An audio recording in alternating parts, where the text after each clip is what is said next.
Hi, and welcome back to our series on leasing versus financing. Today we want to talk a little bit about high mileage drivers and why they may want to consider leasing. Now, I've heard it said to me before, Greg, I put on 40 or 50,000 kilometers a year. I can't afford to lease my vehicles. I mean, it would be crazy. I'd be way over mileage. Well, wait a minute. Here's what we got to think about. When you're leasing a vehicle, you can lease it for as many kilometers as you want. So if you're putting on 50,000 kilometers a year, we build a lease at 50,000 kilometers a year. And here's why that may be a great idea. Once again, when you're leasing a vehicle, you get the good fortune of paying that 12% tax right out of the gate. Okay? So if this is dollar value zero and this is $30,000, these are the same. Leasing, financing, you get to pay that 12% up front. So here's the problem with the high mileage driver. It's not a problem that you've got. You're going to put the miles in the vehicle and it's going to depreciate at the same rate whether you lease it or whether you finance it. The downside is that your depreciation is faster than the driver who's putting on 25,000 kilometers a year. Just fact, okay? So as you're racking up the kilometers on your vehicle, what's happening in the course of 2 years, let's say, you've got 100,000 kilometers. Wouldn't it be nice to be able to walk back into the showroom and say, okay, my lease is done, and within my mileage that I bought or leased, and now I'm going to get into a new vehicle. You stay under warranty, you know your maintenance and your service is going to be minimized.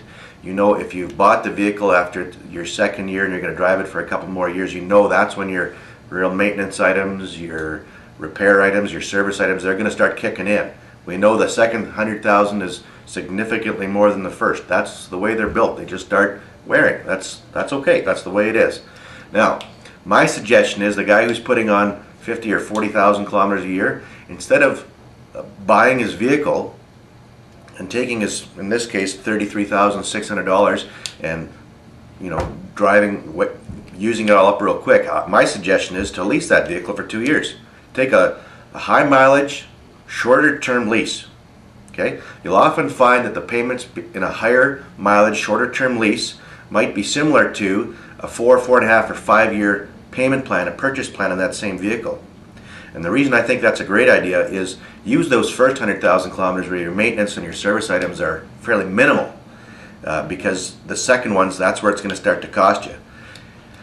If you have, let's say, roughly an $800 lease payment on that high mileage vehicle, and after 2 years you can drop it off, but you've got roughly a $800 or $900 purchase payment on that same vehicle, after 2 years you're going to be in a significantly bigger negative equity position, because you've depreciated the vehicle probably over half in the first 2 years, and you've only maybe got the first 25% paid for. So it becomes a very expensive proposition.